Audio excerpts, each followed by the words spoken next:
Year 2021 की। तो इसलिए ये हमारा जो माली साल है वो जुलाई 2020 से शुरू होगा और जून 2021 तक ये चलेगा। तो मैंने क्या किया, अपनी हर महीने की पे, अपने जो पे स्लिप है उसको अपने सामने रखा। तो ग्रॉस पे जितनी उस पर लिखी हुई थी वो यहाँ पे मैंने नोट की, और जितना टैक्स डिडक्ट हुआ था वो मैंने अगले कॉलम में जो है वो लिखा। इस तरह से पूरे साल का जो है वो मैंने ग्रैंड टोटल कर लिया। मेरी जो पूरे साल की ग्रॉस पे बनती है वो 10,95,714, और जो मेरा टैक्स डिडक्ट हुआ वो 24,786 रुपये बनते हैं। अब इसके साथ ही मैंने ये कैलकुलेशन की है, आपके साथ स्लैब्स शेयर किए थे। अगर किसी की सालाना ग्रॉस इनकम जो है वो 6 लाख से कम बनती है तो फिर उसका टैक्स जो है वो डिडक्ट नहीं होता। जिसकी 6 लाख से ऊपर बनती है तो वो अमाउंट जो हमारी 6 लाख से बढ़ रही है उस पे हमने 5% के हिसाब से टैक्स देना होता है। तो मैंने सबसे पहले ये कैलकुलेट किया, ये कॉलम जी में, कि मेरी कितनी अमाउंट बनती है जो 6 लाख से बढ़ रही है। तो टोटल मेरी ग्रॉस इनकम जो है पूरे साल की वो 10,95,714 है। उसमें से मैंने ये 6 लाख माइनस किया तो ये रह गया जी 4,95,714 रुपये। अब इस पे 5% के हिसाब से मैंने टैक्स जो है वो बनाया कि कितना बनता है, तो वो बनता है जी 24,786 रुपये। इसके साथ नीचे मैंने ये लिखा हुआ है tax reduction at the rate of 25%, और ये सिर्फ टीचर्स के लिए है। जो हमारे ऑनरेबल हेड्स हैं या प्रिंसिपल्स हैं उनको ये रिडक्शन जो है ये नहीं मिलती, इसलिए वो पूरा टैक्स यानी 24,786 रुपये ही जमा करवाएंगे। लेकिन जो हमारे ऑनरेबल टीचर्स हैं उनको 25% इसमें रायत मिलती है। तो ये जो 24,786 है इसका मैंने 25% निकाला तो ये बना जी 6,196 रुपये। अब जो 5% के हिसाब से टैक्स बना था उसमें से ये टैक्स रिडक्शन माइनस कर दिया तो बाकी रह गया 18,599 रुपये। तो ये वो टैक्स है जो हमारे टीचर जिनकी ग्रॉस इनकम इतनी बनती होगी वो पूरे साल में जमा करवाएंगे। तो इसको अगर हम 12 पे तकसीम कर दें तो हर महीने का टैक्स वो आपकी स्लिप में शो हो जाता है।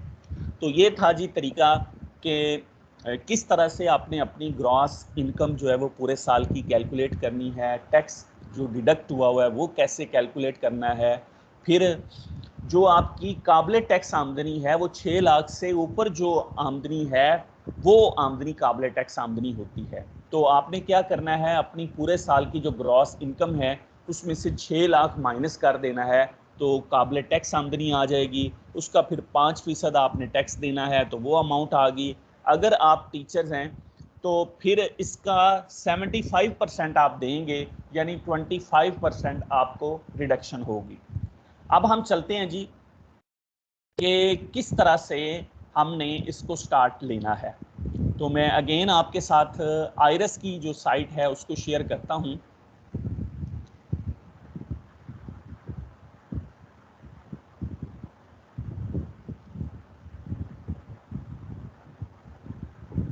जी, आपके साथ ये शुरू शो हो रही है। तो यहाँ पे आपने टाइप करना है iris.fbr.gov.pk।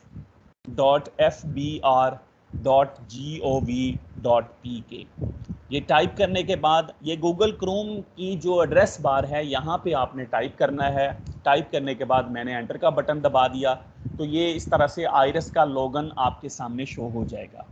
इसमें आप अपना यूज़र नेम देंगे और इसी तरह से अपना पासवर्ड देंगे और लॉगिन का बटन जो है वो दबा देंगे। तो जब हम इस तरह से लॉगिन का बटन दबाएंगे तो ये जो डैशबोर्ड है ये आपके सामने जो है वो ओपन हो जाएगा। तो चूंकि हम अपने 2021 की जो टैक्स रिटर्न है इसको फाइल करना चाह रहे हैं तो ऊपर आपको ये मुख्तलिफ टैब्स बने हुए नज़र आ रहे हैं। सबसे ऊपर है रजिस्ट्रेशन, उसके साथ अगला है डेक्लरेशन। तो आपने डेक्लरेशन पे जाना है। इसको जब आप ओपन करेंगे तो ये 5 कॉलम आपको नज़र आ रहे हैं। आपने यहाँ पर दूसरे कॉलम के जो पहला है टैब उसको सिलेक्ट करना है जो कि है salary return for individuals classic view. तो जब मैं इसको क्लिक करूंगा तो आपके सामने इस तरह का बॉक्स जो है वो ओपन हो जाएगा। इसमें आपको ये साइड पे नज़र आ रहा है, वो कह रहा है जी कि आप अपना पीरियड सिलेक्ट करें। तो हम क्या करेंगे, यहाँ ये नीचे आपको पीरियड का टैब नज़र आ रहा है, हमने उस पर क्लिक किया। उसके बाद यहाँ पे टैक्स पीरियड लिखेंगे, तो टैक्स पीरियड है जी 2021। ये लिखने के बाद आप इसको सर्च करेंगे। जब हम इसको सर्च करेंगे तो नीचे ये पूरा साल जो है वो माली साल हमारे सामने शो हो रहा है, यानी 1 जुलाई 2020 से लेकर 30 जून 2021 तक। हम इसको सिलेक्ट करेंगे। तो जब हम इसको सिलेक्ट कर लेंगे तो आपके सामने ये इस तरह से ओपन हो जाएगा। अब इसमें सबसे पहला जो है लेफ़्ट साइड पे अगर आप गौर करें तो ये डाटा है, और डाटा के नीचे एम्प्लॉयमेंट है, और एम्प्लॉयमेंट के नीचे ये सैलरी है। तो आपने सैलरी को सिलेक्ट करना है। सैलरी को सिलेक्ट करने के बाद हम यहाँ पे जो आपका कोड जहाँ पे लिखा हुआ है 1009, यहाँ पे आप अपने पूरे साल की ग्रॉस इनकम लिखेंगे। तो चूंकि अभी हमने यहाँ पे कैलकुलेट की है, हम वहाँ से देखते हैं जी, ये बनती है जी 10,95,714। ये यहाँ पे हम टाइप करेंगे 10,95,714। ये मैं टाइप कर रहा हूँ जी।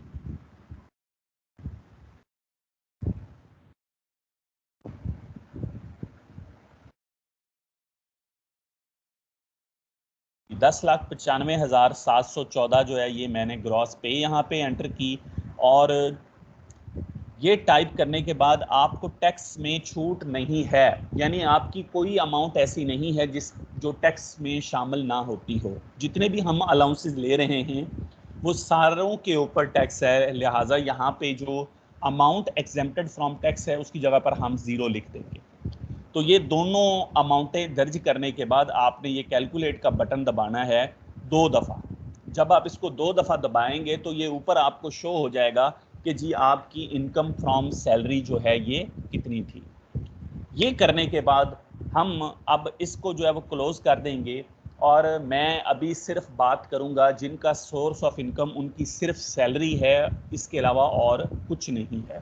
तो इसलिए हम अदर सोर्सेज पे भी नहीं जाएंगे और फॉरेन सोर्सेज पे भी नहीं जाएंगे। तो कल कुछ लोगों ने क्वेश्चंस किए थे जी कि अगर हमारी इसके अलावा कोई और आमदनी हो तो फिर उसको कहाँ लिखना है। तो ये अदर सोर्सेज में आप यहाँ पे उसको दर्ज कर सकते हैं। तो बहरहाल अभी आज हम सिर्फ बात करेंगे कि जिनका सोर्स ऑफ इनकम सिर्फ और सिर्फ उनकी सैलरी है। अब आते हैं हम जी टैक्स चार्जेबल यानी पेमेंट्स के ऊपर। तो सबसे पहले हम यहाँ पे बात करेंगे टैक्स रिडक्शन की। तो जैसे मैंने ये कैलकुलेट किया कि अगर आप टीचर्स हैं और उनका 25% टैक्स रिडक्शन की मद में उनको मिलते हैं, तो ये अमाउंट बन रही है जी 6,196। ये हम यहाँ पे दर्ज करेंगे जी 6,196। दर्ज करने के बाद आप ये कैलकुलेट का बटन 2 दफ़ा दबाएंगे तो ये आप देखें कि ऊपर आपको ये शो हो रही है। उसके बाद जी हम अब आएंगे एडजस्टेबल टैक्स में। एडजस्टेबल टैक्स में आप अगेन यहाँ पे आएंगे कि salary of employees under section 149, तो टैक्स कितना आपसे कलेक्ट किया गया। तो अगर तो आप टीचर थे और आपको रिडक्शन भी मिली तो फिर टैक्स आपसे जो डिडक्ट किया गया वो 18,599 रुपये बनेगा। वो यहाँ पे हम लिख देंगे 18,599। इसके अलावा यहाँ पे हमने और कुछ भी नहीं लिखना, ये सारी चीज़ें जो हैं इनको स्किप कर देना है। तो यहाँ पे आप इसको कैलकुलेट का बटन 2 दफ़ा दबाएंगे जी, तो इस तरह से ये चीज़ आपके सामने आ जाएगी। अब उसके बाद हम चलते हैं जी कि कंप्यूटेशंस हमने किस तरह से कैलकुलेट करनी है। तो ये ऑटो ही आपकी कंप्यूटेशंस हो जाएंगी, और इस तरह से आप देख रहे हैं कि आपकी इनकम फ्रॉम सैलरी आ गई। उसके बाद टोटल इनकम भी वो दे रहा है, टैक्सेबल इनकम कितनी है जी, आपका जो टैक्स चार्जेबल कितना है, और टोटल टैक्स कितना बनता था, टैक्स रिडक्शन कितना है, और विद होल्डिंग टैक्स जो है वो आपसे लिया कितना गया। तो अगर आप इसमें नीचे देखें तो कहीं भी आपको कोई वैल्यू नज़र नहीं आ रही, यानी एडवांस इनकम टैक्स की खाना भी खाली है, इसी तरह से एडमिटेड इनकम टैक्स भी खाली है, डिमांडेड इनकम टैक्स भी खाली है, और इसी तरह से रिफंडेबल इनकम टैक्स भी आपके सामने जो है वो खाली शो हो रहा है।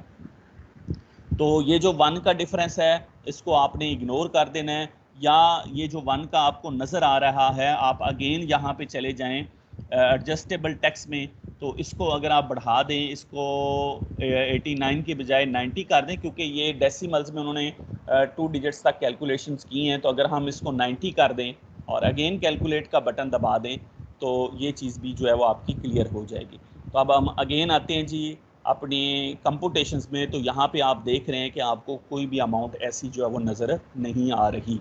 तो यहाँ तक हमने कल देखा था, और सिंपल सी चीज़ें हैं कि किस तरह से आपने अपनी ग्रॉस इनकम जो है वो कैलकुलेट करनी है, पूरे साल का टैक्स कितना डिडक्ट हुआ है वो कैसे कैलकुलेट करना है, और फिर मैंने साथ आपको ये भी बता दिया कि जो आपकी काबिल टैक्स आमदनी है, ये वो आमदनी है जो 6 लाख से एक्सीड कर रही होगी, और उस पर जो पहला स्लैब है, अगर आपकी इनकम 6 लाख से 12 लाख के दरमियान है, तो ऊपर वाला जो 6 लाख से ऊपर वाली अमाउंट है उस पर 5% के हिसाब से आप लोग टैक्स जो है वो कैलकुलेट करेंगे। टीचर्स को 25% जो है वो टैक्स में रिडक्शन है। बाकी जो हेड्स हैं या प्रिंसिपल्स के तौर पर काम कर रहे हैं उनको ये रिडक्शन जो है वो नहीं मिलती, वो फुल टैक्स ही पे करते हैं। तो 10 से 15 मिनट में हमने इसको रीकैप किया कि किस तरह से आपने इसको जो है वो आगे लेकर चलना है। तो अब इमरान साहब जो है वो आपको अगला जो इसका फॉर्म है, जिसको हम वेल्थ स्टेटमेंट बोलते हैं, 116 वाला फॉर्म जो है वो आपको गाइड करेंगे कि किस तरह से अब हमने उसको कैलकुलेट करना है। जी इमरान साहब, ओवर टू यू प्लीज़। जी सर, 116 जो है वेल्थ स्टेटमेंट, पहला जो हमारी इनकम थी सर ने उसको आपको दोबारा समराइज करके दिया है। अभी हम एक बार नेक्स्ट जो हमारा प्रोसेस है वो है हमारा wealth statement. Sir wealth statement को ओपन कीजिएगा सर अपनी तरफ से ज़रा। ये आप देख रहे हैं कि यहाँ पर वेल्थ स्टेटमेंट का एक ऑप्शन हमारे पास मौजूद है। यहाँ पर फिर आगे हमारे पास 3 और डिफरेंट जो ऑप्शन खुलते हैं। पहला है पर्सनल एक्सपेंसेस का। इट मींस कि पूरा साल आपने कितने एक्सपेंसेस किए हैं हम इनको देखेंगे। इसके बाद है हमारे पर्सनल एसेट्स। अब एसेट्स का मतलब होता है कि हमारे पास अभी और इससे पहले कितने एसेट्स थे, उनमें कोई एडिशन हमने की है तो वो ऐड कर देंगे। फर्ज किया किसी कोई एग्रीकल्चरल जो है कोई लैंड मौजूद है, कोई रेजिडेंशियल मौजूद है, कोई प्लॉट्स वगैरह हैं, कोई पॉलिसी ली हुई है आप लोगों ने, कोई आपकी गाड़ी है, कोई एनिमल्स हैं, यानी डिफरेंट टाइप की वहां पर हमारे पास भी वैल्यूज आएंगी। हम वहां पर भी उनको इंडिविजुअल देखेंगे। फिलहाल हम सबसे पहले रिकंसिलिएशन ऑफ नेट एसेट्स वाली टैब को ओपन करते हैं।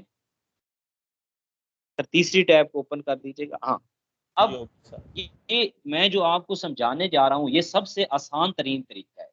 अगर हम पहले फॉर्म से आगे जाएंगे तो फिर एंड जो हमारा रिजल्ट होगा उसमें हमें काफी कॉम्प्लिकेशन आए। तो यहाँ पर जो हमारे पास सबसे पहला एम्प्टी बॉक्स है, लिखा हुआ है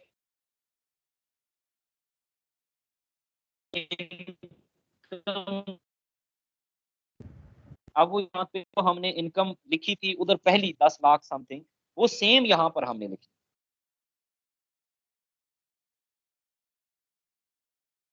इस पेज के ऊपर सबसे पहला जो हमारे एक कॉलम ये है, सर एक रो है, इस नेट नीचे नीचे एसेट्स सर, प्रीवियस ईयर, यहाँ पे नहीं जीरो है। नहीं, प्रीवियस जीरो से ये नीचे आए सर, जो income declared as per return. Sir आपकी आवाज ब्रेक हो रही है इसलिए ये आ गया सर। जैसे अब यहाँ पर देखें कि जो सबसे पहली वैल्यू थी, कोई पर्सन पता नहीं बार बार मुझे कॉल कर रहा है, मैंने उसकी रिजेक्ट की है कॉल। सर ये है कि सबसे पहले तो ऊपर आपके आ रहे हैं नेट एसेट्स करंट ईयर। अब जब हम प्रीवियस ईयर के तो हमें पता है, करंट ईयर के अभी हम इसके बाद वो काम करने जा रहे हैं, हम एडिशन उसके अंदर कुछ करेंगे।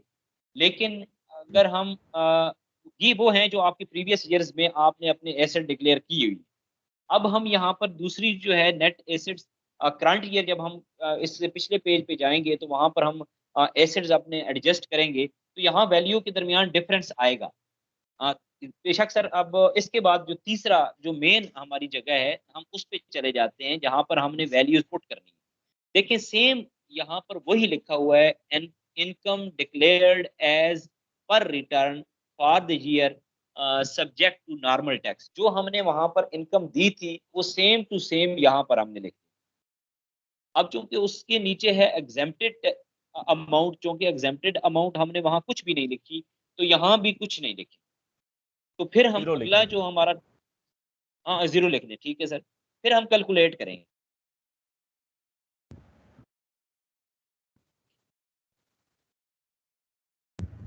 ये कैलकुलेट का बटन हम हर दफा 2 टाइम्स दबाएं। अब जब हम कैलकुलेट का बटन 2 टाइम्स दबाएंगे तो सेम वो नीचे हमसे अमाउंट हमें ये कह देगा कि आपने इससे पहले ईयर्स की जो अमाउंट थी उनकी तो हमें जो है तमाम डिटेल बताई हुई थी, लेकिन ये 10 लाख जो है या जितनी अमाउंट है, इसको इसकी जस्टिफिकेशन आप नहीं दे रहे। यानी आप इसकी जस्टिफिकेशन को जो है बाकायदा हमें बताएंगे। अब वो कैसे हम बताएंगे? कुछ हम अमाउंट जो है वो इसकी लेके जाएंगे पर्सनल एसेट्स में, जहां हम अपने एसेट्स को अगर को बढ़ाया है तो एसेट को बढ़ाएंगे, और बाकी जो अमाउंट हमारी बच जाएगी वो सारे हमारे एक्सपेंसेस होंगे। फिर हम अपने एक्सपेंसेस को एडजस्ट करेंगे। सर प्रीवियस पेज पे देखिएगा, पर्सनल एसेट्स वाला पेज। ओके। अब हमने, जी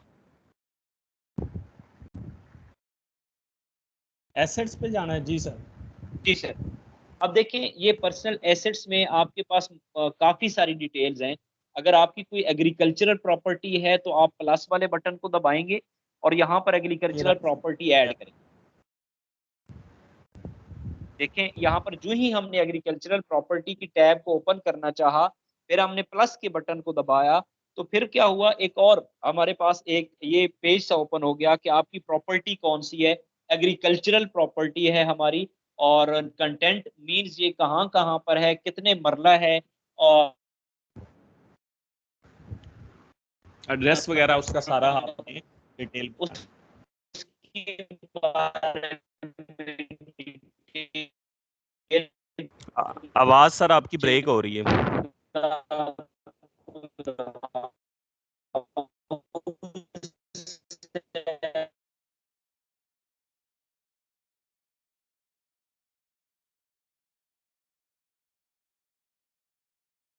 थोड़ा पानी। अच्छा, सहीर साहब मेरी आवाज आ रही है आपको? अब सही है सर, पहले जो है ना वो ब्रेक हो रही थी।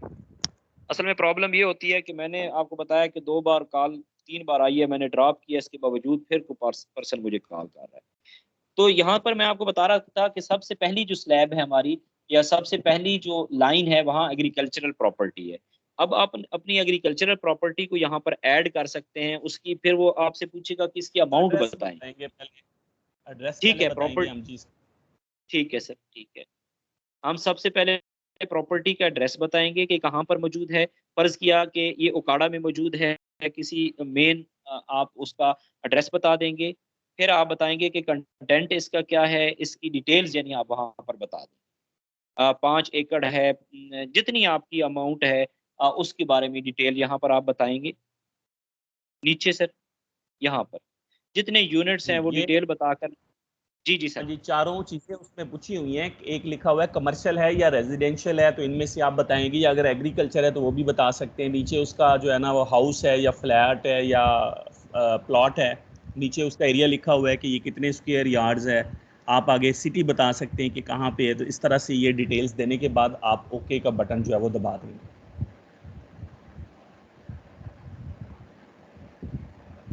जी नीचे कंटेंट देना जो है वो लाजमी है। अगर आप इसके बगैर करेंगे तो वो आपको साथ ही बॉक्स ओपन हो जाएगा कि जी प्लीज़ प्रोवाइड कंटेंट्स। कंटेंट्स में वही चीज़ें आपने बतानी है जो आप इसको साइड पे क्लिक करके देख सकते हैं, वो नीचे आपको मध्यम सी नज़र आ रही होंगी।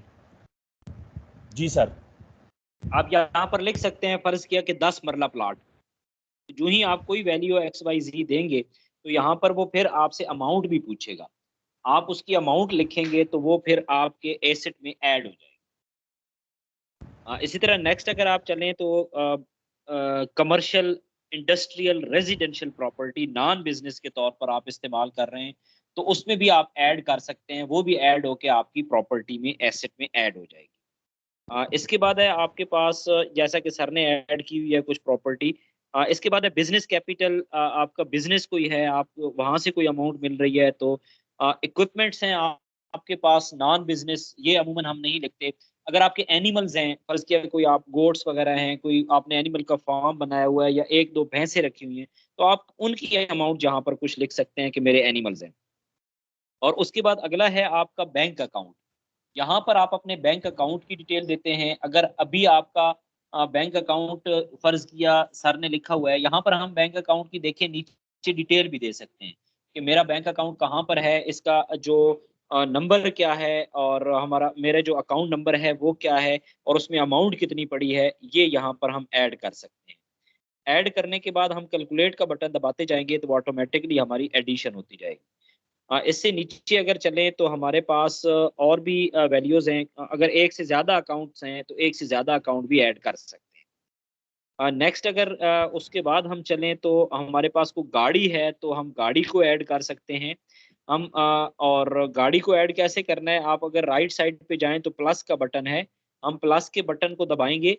प्लस का बटन जो ही हम दबाएँगे तो फिर हमें वो एक बॉक्स ओपन करके दे देगा कि आप अपनी गाड़ी की उसी तरह डिटेल बताएँ हमें कि गाड़ी कौन-सी है, उसका नंबर क्या है, एटसेट्रा वो सारी डिटेल आप देना चाहें तो यहाँ पर दे सकते हैं। यस मतलब सर, किसी की बॉक्स टोयोटा कोरोला है। शो कर दिया मैंने। जी, जी। सर यहाँ बॉक्स शो पर कर अगर दिया आपके मैंने। पास ठीक हो गया सर। यहाँ पर अगर आपके पास कोई गाड़ी है तो आप उस गाड़ी की डिटेल देंगे, उसका नंबर देंगे, रजिस्ट्रेशन नंबर देंगे, मॉडल देंगे। यहाँ पर आप ऊपर लिख सकते हैं कि टोयोटा मेरी कोरोला है, जीएलआई है, एक्सएलआई है, जो भी गाड़ी है। कल्टस है, जो भी यानी आपके पास गाड़ी है वो यहाँ ऊपर आप लिखेंगे और नीचे उसकी डिटेल दे देंगे कि ये इसकी जो है नंबर क्या है, इसका मॉडल क्या है, बस इतना सा आपने लिखना है और ओके कर देना है। फिर वो आपसे आगे जब ये लिख लेंगे तो आगे वो खाना जो होगा, वो जो बॉक्स होगा वो खाली होगा, ज़ीरो अमाउंट दे रहा होगा। अब वहाँ पर जाकर आप इसकी अमाउंट लिखेंगे, कैलकुलेट करेंगे। सर थोड़ी-सी अमाउंट की एक गाड़ी की ऐड कर दीजिएगा प्लीज़। कार लिख दें ऊपर सर बेशक। मैंने सर नीचे अपनी की हुई है, ये देखें जरा शो हाँ, होगी। देखें देखें यहाँ पर सर ने शो की हुई है कि सर के पास एक मोटरसाइकिल भी है और एक गाड़ी भी है। दोनों गाड़ियाँ सर ने ऐड की हुई हैं और आगे उनकी अमाउंट्स भी लिखी हुई हैं। जब आप गाड़ी को ऐड करेंगे तो यहाँ पर अमाउंट ज़ीरो आ रही होगी, फिर आप अपनी गाड़ी की यहाँ पर अमाउंट लिखें और उसको कैलकुलेट कर देंगे।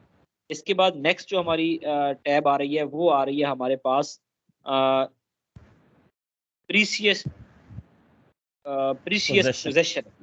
पोज़ेशन। हमारे पास और कोई चीज़ अगर हमारे पास पड़ी हुई है तो हम वो यहाँ पर ऐड कर सकते हैं। फ़र्ज़ किया गोल्ड है किसी के पास, तो गोल्ड लिख सकता है, कोई और जो है कोई और प्रीशियस चीज़ है तो उसको लिखा जा सकता है। इसके बाद आपका घरेलू सामान आ जाता है, हाउस होल्ड इफ़ेक्ट, कि आपका जो घरेलू सामान है, आपके घर के अंदर जितने लवाज़मात हैं, आइडियली उनकी कितनी अमाउंट हो सकती है। तो यहाँ पर आप उसको ऐड करेंगे। उस तमाम जो आपके घर के अंदर जितना सामान भी है, बर्तन हैं, आपका फर्नीचर है, एटसेट्रा जो कुछ भी है, वो आप यहाँ पर ऐड कर देंगे। उसको ऐड करने के बाद आप हर एक याद रखें कि हर एक आप जो है ऐड करने के दौरान उसको कैलकुलेट भी करते जाएँ। नेक्स्ट है आपके पास पर्सनल आइटम्स, यानी आपके इंडिविजुअल जो आइटम है, जैसा आपका मोबाइल है, लैपटॉप है, आपके जूते हैं, कपड़े हैं, यानी आप आपसे रिलेटेड जो चीज़ें हैं, उनकी अमाउंट कितनी है, आप वो लिखते हैं। और नेक्स्ट तो आपके पास कैश इन हैंड है, यानी आपने बैंक में नहीं रखा हुआ, आपके घर में कोई पड़ा हुआ है, तो आप उस अमाउंट को लिख लेते हैं। उससे नीचे अगर चले जाएँ तो फिर आपके पास बेसिकली हम अमूमन यहाँ तक ही ये जो काम कंप्लीट कर लेते हैं। अब इसके अलावा अगर हमारे पास और कोई एनी अदर एसेट्स में अगर जाना चाहते हैं, तो इनके अलावा कोई एसेट्स हैं, जैसे कोई प्राइस बॉन्ड्स हैं या इस तरह की कोई और चीज़ आपके पास मौजूद है, तो आप उसको यहाँ पर ऐड कर देंगे और कैलकुलेट कर देंगे। अमूमन जो सैलरी पर्सन होते हैं, वो यहाँ तक ही जो है वो अपनी वैल्यूज़ को एडजस्ट करते हैं और उसको जो है सेव कर लेते हैं, कैलकुलेट कर लेते हैं। जी सलील साहब, आप क्या कहते हैं? जी सर, यहाँ तक ओके हो गया है। अब यहाँ पर सर कोई अमाउंट थोड़ी-सी तब्दील कीजिएगा ताकि हमें कुछ अंदाज़ा हो जाए। कोई वैल्यू एक चेंज कर दें कि पहले हमारी अब सेविंग का थोड़ा-सा हम आइडिया लेना चाहते हैं। चलिए मैं इसको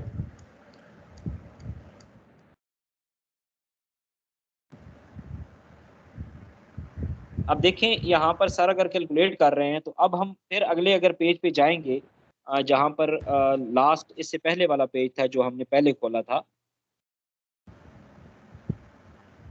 थर्ड पेज से हाँ, ये यही सर। अब देखें यहाँ पर वैल्यूज़ चेंज हो गई हैं। यानी अब अब हमारे पास जो नेट एसेट्स करंट ईयर हैं वो कम हो गए हैं एज प्रीवियस। -3 लाख का मतलब है कि आपके पिछले ईयर्स में एसेट्स जो थे वो क्या थे, ज्यादा थे, अब इसमें आपके कम हो गए। अब जो ही कम होंगे तो फिर नीचे अगर चले जाएं तो जी रिकॉन्साइल्ड अमाउंट जो होगी वो भी बढ़ जाएगी कि आपने 3 लाख वो जो कम किए हैं वो कैसे कम किए हैं, और 10 लाख जो आपकी अमाउंट बढ़ी है, जो बढ़ी हुई है, वो मिलाकर अब आपके पास 13,95,000 रुपीज पड़े हुए हैं। इनको आपने एडजस्ट करना है। तो यहाँ पर हम यूजुअली ये करते हैं कि अपने एसेट्स को थोड़ा सा बढ़ा देते हैं, उसको हम सेविंग का नाम दे देते हैं। जैसा कि सर ने 5 लाख लिखा लिखा है, वहां पर अगर हम 10 लाख लिख देते हैं तो हम देखेंगे कि वहां पर हमारे पास जो सेविंग होगी वो 2 लाख की सेविंग हो जाएगी। यानी गाड़ी की, सर यहाँ पर 10 लाख कीजिएगा प्लीज। ओके जी।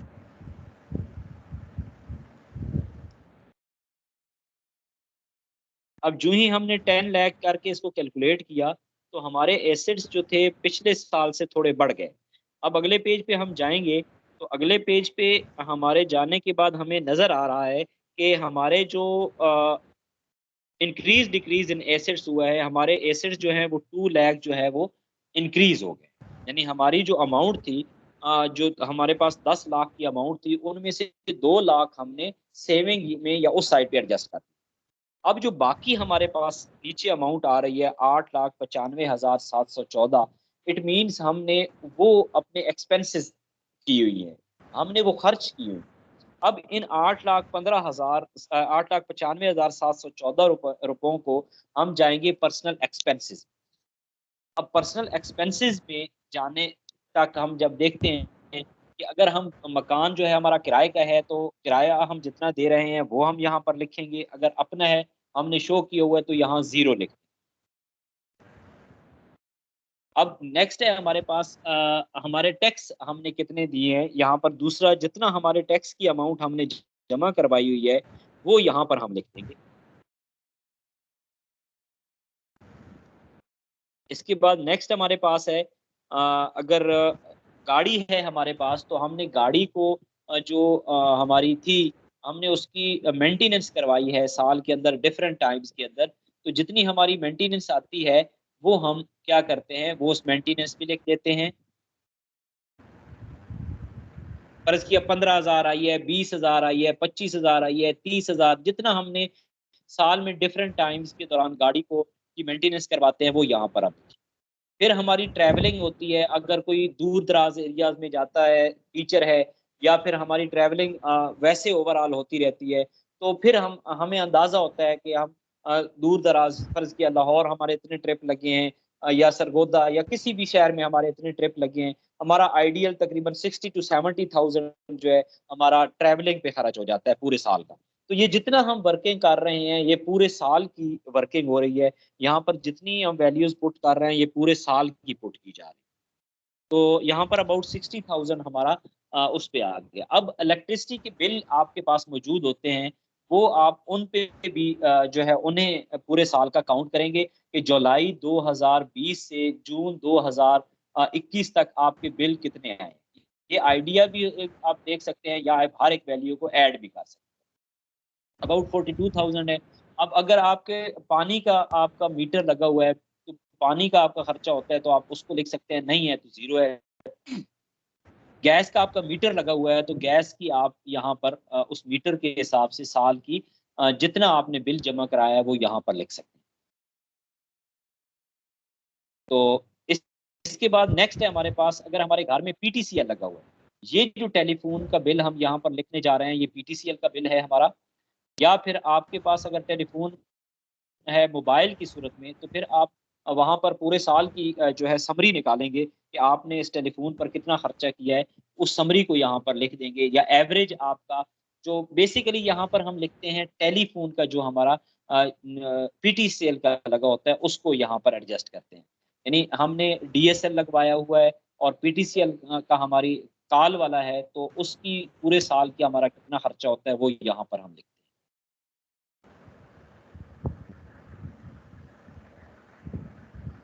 जी सगीर साहब, यहाँ पर टेलीफोन का अगर आपके मीटर लगा हुआ है तो उसका आप कुछ अमाउंट ऐड कीजिएगा, 0 आप। नेक्स्ट है हमारे पास सजाद साहब, आपकी बात सुनते हैं, बस ये खत्म करने वाले हैं, फिर आप सबकी एक-एक हर एक का पॉइंट देखेंगे। नेक्स्ट है हमारे पास जो एसेट्स, इंश्योरेंस या सिक्योरिटी है, ये अमूमन 0 होती है। इसके बाद आपका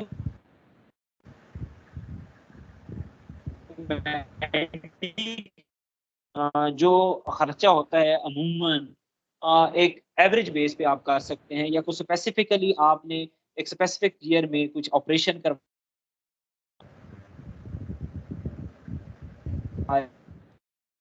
वो जनरल अमाउंट यहाँ पर आप ऐड करेंगे। तो सर ने अबाउट 32,000 लिख दिया। इसके बाद आपके बच्चे जो मुख्तलिफ इंस्टीट्यूशंस में पढ़ रहे होते हैं, उनकी एजुकेशन पे आपका कितना खर्चा हो रहा है, उनकी एजुकेशन के खर्चे को आप पूरे साल का जितना खर्चा होता है वो यहाँ पर लिखें।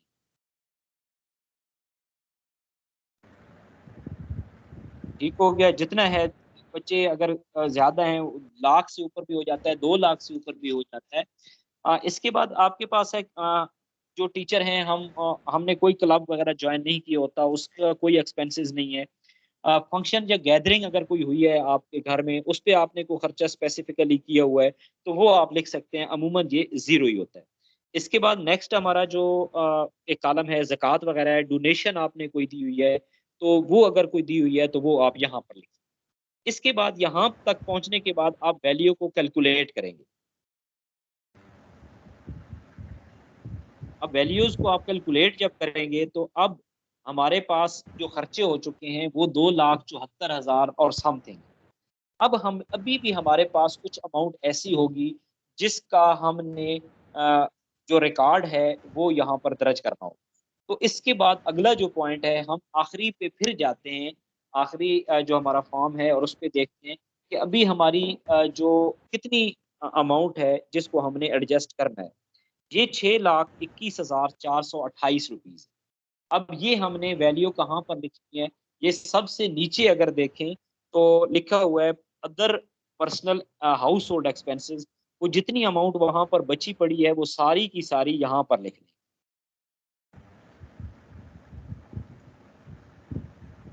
6,21,428 जितनी वहाँ पर अमाउंट बची पड़ी थी, वो यहाँ पर हम सेम टू सेम पोस्ट कर दें। अब जब हम कैलकुलेट करेंगे तो वहाँ पर अब ये सारा हमारा काम यहाँ तक कंप्लीट हो चुका है। हमने अब हम देखेंगे कि कोई भी यहाँ पर हमारे पास 0 आ गया। अब कोई भी हमारी अमाउंट ऐसी नहीं है जिसका हमने यहाँ पर बाकायदा इंदराज ना किया हो। असल हमारा काम था कि हमने जो अमाउंट गवर्नमेंट से ली है, उस अमाउंट को हमने खर्च कहाँ पर किया है, बचत अगर की है तो कहाँ पर की है, या कोई चीज़ ली है तो कहाँ पर ली है। इसका जो इंदराज था ये हमने करना था। और एंड पे ये याद रखें कि एंड वाली वैल्यू हर सूरत 0 आना ज़रूरी है। अगर 0 नहीं आती तो आपका फॉर्म सबमिट नहीं होगा। जी सगीर साहब, अब आप कुछ ऐड करना चाहते हैं इन बातों में तो ऐड कर सकते हैं। मेरा ख्याल है इमरान साहब आपने बड़ी डिटेल से ये फॉर्म जो है वो बता दिया है, तो मेरा ख्याल है अब हम ऑनरेबल पार्टिसिपेंट से क्वेश्चंस ले लेते हैं, और अब एक इसके और बाद इसमें दो चीज़ें रहे वो भी करवा जी, ही दें साथ वेरिफिकेशन। जी, जी।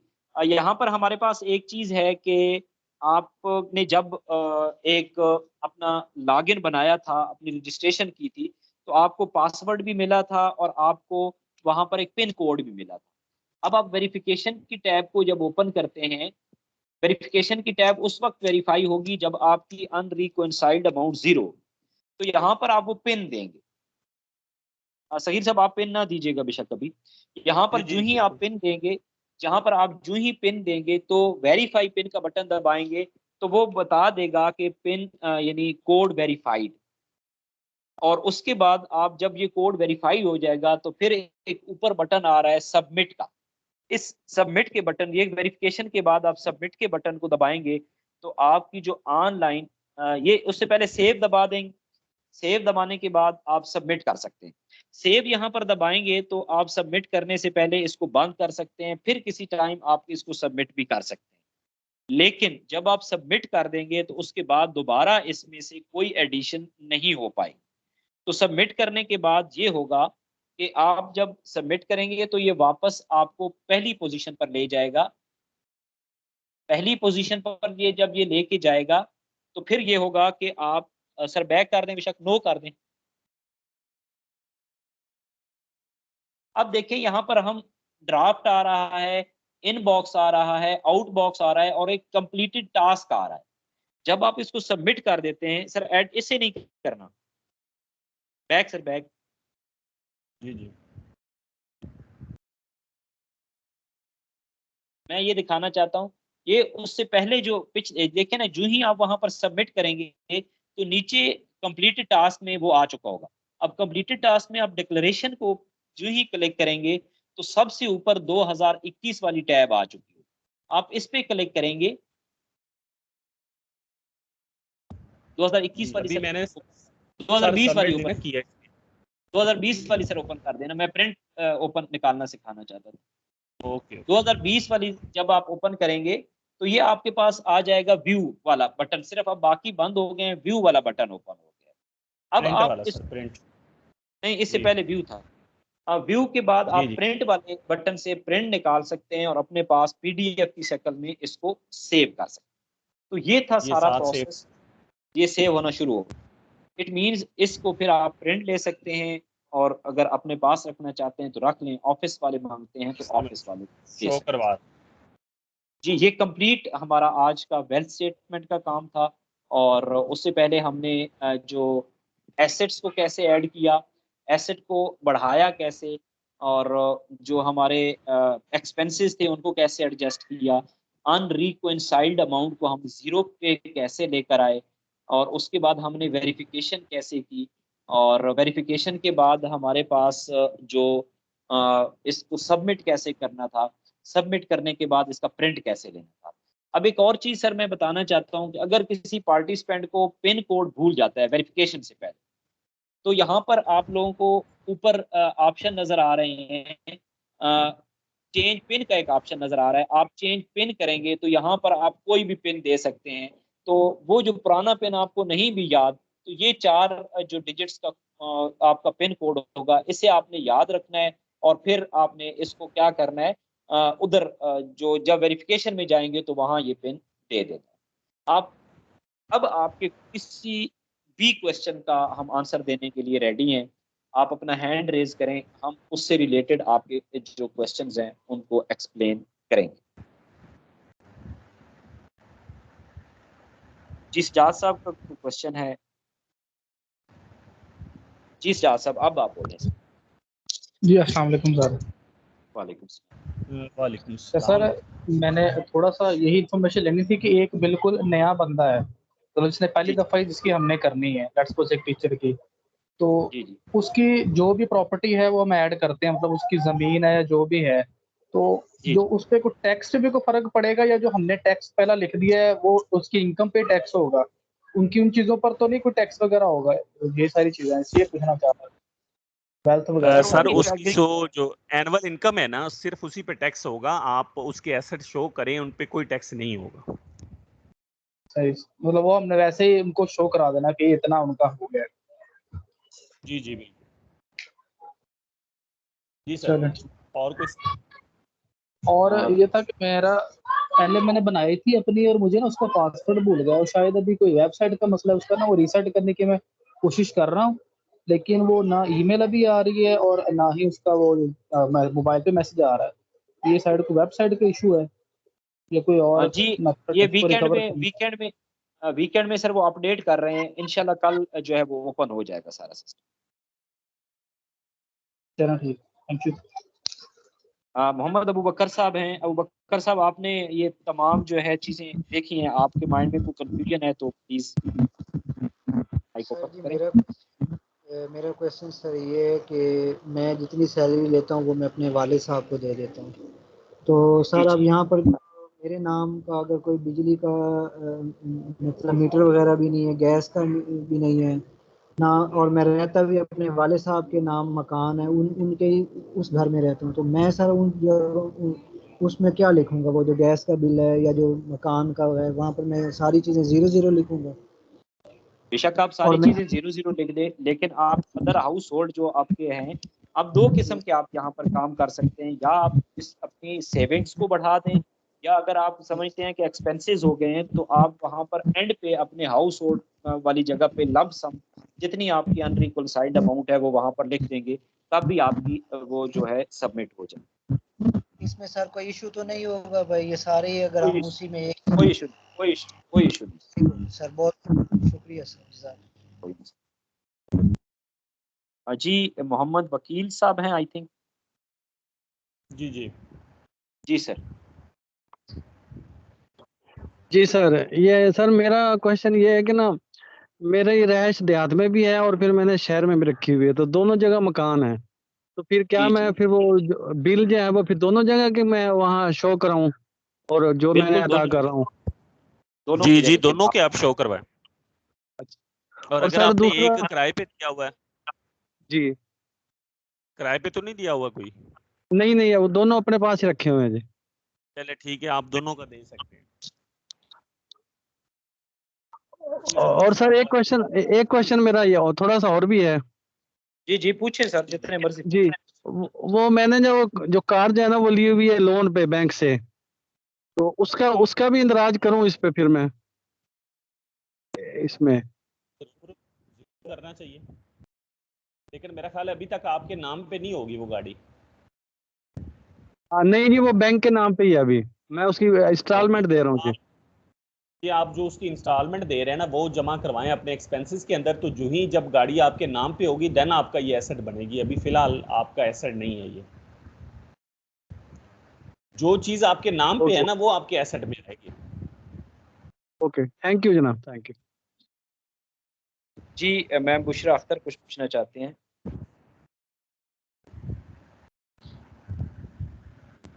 बुशरा अख्तर और कंजा नूर, आप दोनों ने हैंड रेज की हुई है, अपनी तरफ से माइक को ओपन कर दें। अस्सलाम वालेकुम। जी वालेकुम जी सलाम। वालेकुम। सर ये पूछना था कि जो हमारा टैक्स है वो अगर सैलरी वाला भी है ऑटोमेटिकली कट रहा है, बस हमने इधर असाइनमेंट परफॉर्म करनी है। एक तो ये बात, दूसरा ये है कि अगर पिछले सालों के नोटिफिकेशंस आए हुए थे, मैंने तो कभी ओपन नहीं किया था, 2018 का भी है 19 का भी है, उसकी तो एंड डेट भी ख़त्म हो गई है, तो उसके लिए क्या करना है ये पूछना था। और उसके लिए ये जस्ट हम जैसे आप कह रही हैं कटौती तो हमारी टैक्स की हो रही है, जस्ट हमने ये एक असाइनमेंट पुट करनी है जिसमें हमने अपनी वो कटौती लिखनी है और दूसरे अपने एसेट्स के बारे में उन्हें जो है ऑनलाइन बताना है। ठीक है। और दूसरा जी, आप क्या कह रही थी, दूसरी बात? दूसरा ये पूछ रही थी कि जो हमारे 2018 का भी नोटिफिकेशन था, 19 का भी आया हुआ है, मैंने कभी ओपन नहीं किया था, तो वो सर तो अब मैं खत्म हो बताता हूँ इनका। जी ओके, सर मैं बता दें। आपका बस अंडरस्टैंड कर गया हूँ। असल में कुछ लोग होते हैं जो अपनी रजिस्ट्रेशन करवा देते हैं ईयर 2017 में, और वो यूं समझते हैं कि बस रजिस्ट्रेशन करवा दी है और उसके बाद हमारा काम ख़त्म है। तो असल में जिस साल से आपने अपनी रजिस्ट्रेशन करवा दी, इसका मतलब ये है कि फिर वहाँ तब से आपको अपनी फ़ाइल रेगुलरली रिटर्न जो है वो सबमिट करवानी चाहिए। तो अब 2021 की डायरेक्ट आप सबमिट नहीं करवा सकेंगे। पहले जिन ईयर्स के आपको नोटिफिकेशंस मिले हुए हैं या जब से आपने अपनी रजिस्ट्रेशन करवाई थी, उस साल से आपने अपनी ये जो रिटर्न्स है ना ईयर वाइज वो सबमिट करवाएंगे। उसके बाद फिर आप जो है 2021 की रिटर्न जो है वो सबमिट करवाएंगे। तो हो सकता है कि इसमें आपको पेनल्टी वगैरह भी पड़ जाए। बहरहाल आप पहले वो जो नोटिफिकेशंस आए हुए हैं, जो नोटिस हैं, उनको आप रीड आउट कीजिए। उसमें कुछ डेट भी दी हुई होगी, तो हो सकता है कि आपके लिए कुछ सूरत हाल जो है वो निकल आए। जी सर, थैंक लेकिन यू। आपको जो रिटर्न्स है ना हर साल की वो जी जमा करवानी होगी जब से आपने अपनी रजिस्ट्रेशन करवाई हुई है। जी, ओके जी। Thank you. जी बुशरा अख्तर आपका। जी सलाहुद्दीन साहब आपका माइक भी अलाउ कर दिए। अस्सलाम वालेकुम सर, एक तो बहुत बहुत शुक्रिया। आपने बहुत ज़बरदस्त तरीके से सर जो है तमाम टीचर्स को ये गाइड किया, 2 दिन टाइम निकाला खसूसी। सर मेरा छोटा सा क्वेश्चन बाकी तो हम टीचर्स के लिए भी हेल्पफुल होगा कि जिन टीचर्स का टैक्स नहीं कटता, 6 लाख से पे कम है, तो उनके बारे में आप क्या मशवरा देंगे? उनको रिटर्न जमा करवाना चाहिए या नहीं? और दूसरा ये है सर कि ये जो हमारी पर्सनल एसेट्स होते हैं, जैसे आपने कुछ व्हीकल्स के बारे में बताया, ज़मीन वगैरह कुछ भी, तो ये हम शुरू में नहीं ऐड कर सके तो किसी भी ईयर में हम मतलब ऐड तो कर सकते हैं, कोई इसका इशू तो नहीं होगा? जी जी बिल्कुल कर सकते हैं, लेकिन उसका आप फिर रेफरेंस दीजिए कि आपको ये पेरेंट्स की तरफ से गिफ्ट मिला है, या अगर आप गोल्ड वगैरह लिख रहे हैं तो वो आपकी मिसेस के हवाले से वो मैरिज पे जो है वो गिफ्ट मिला था, तो इस तरह की चीज़ें आप लिख के ऐड कर सकते हैं। तो दूसरी बात जो आप कह रहे थे कि जिनकी इनकम 6 लाख से कम बनती है और वो टैक्स उनका नहीं कटता, तो क्या उनको ये रिटर्न जमा करवानी चाहिए या नहीं? तो कल भी इस पे बात हुई है कि आप ज़रूर करवाएं ताकि जो फाइलर आप बन सकें। फाइलर का मतलब ये नहीं है कि आप टैक्स जमा करवाते हैं कि नहीं। फाइलर का मतलब ये है कि आप अपनी जो रिटर्न है, यानी जो आपके इनकम है और अपने एक्सपेंसेस हैं, उसका जो रिकॉर्ड है वो बाकायदा गवर्नमेंट को प्रोवाइड करें। फाइलर का मतलब ये है। तो जब आप फाइलर बन जाएंगे तो फिर जितनी भी आपको सहूलतें हैं फाइलर के लिए, वो आप अवेल कर सकेंगे। जी इमरान साहब, जी सर, इसमें कुछ बहुत ऐड करना चाहें आप प्लीज़? हाँ जी, सलाउद्दीन साहब बिल्कुल सर ने बेहतरीन तरीके से आपको समझा दिया है कि हम जब गाड़ी लिखेंगे तो लाजमी बात है हमारे जो एसेट्स हैं वो बढ़ेंगे। अब जब एसेट्स बढ़ेंगे तो फिर हम जस्टिफिकेशन उनको देंगे कि या हमें अमाउंट गिफ्ट की शक्ल में कहीं से मिली है, या फिर हमें पेरेंट्स की तरफ से कोई कंट्रीब्यूशन मिली है, यानी हमने उनको जस्टिफिकेशन देनी है। तब जाकर हम हमारी जो अनरिकॉन्साइल्ड अमाउंट होगी कि हम ये साबित कर सकेंगे कि हमने जितनी अमाउंट जो एडजस्ट की थी, जैसा कि हमने कोई एसेट्स बढ़ाए हैं तो वो हमारे पास अमाउंट कहाँ-कहाँ से आई हैं, हमारी पे कितनी थी और इनको हमने कैसे जस्टिफाई किया। जी इमरान साहब, आई थिंक क्वेश्चंस भी हाँ, कंप्लीट हो गए हैं और काम भी टाइम कंप्लीट भी हो गया है। तो जी सर, बिल्कुल। थैंक यू वेरी तो मच डियर पार्टिसिपेंट्स। अगर इसके दौरान आप जब आप बना रहे हों फिर भी कोई इशू आए तो व्हाट्सएप ग्रुप आपका ओपन रहेगा, आप इसमें क्वेरीज जो है वो अपनी पूछिए, इंशाल्लाह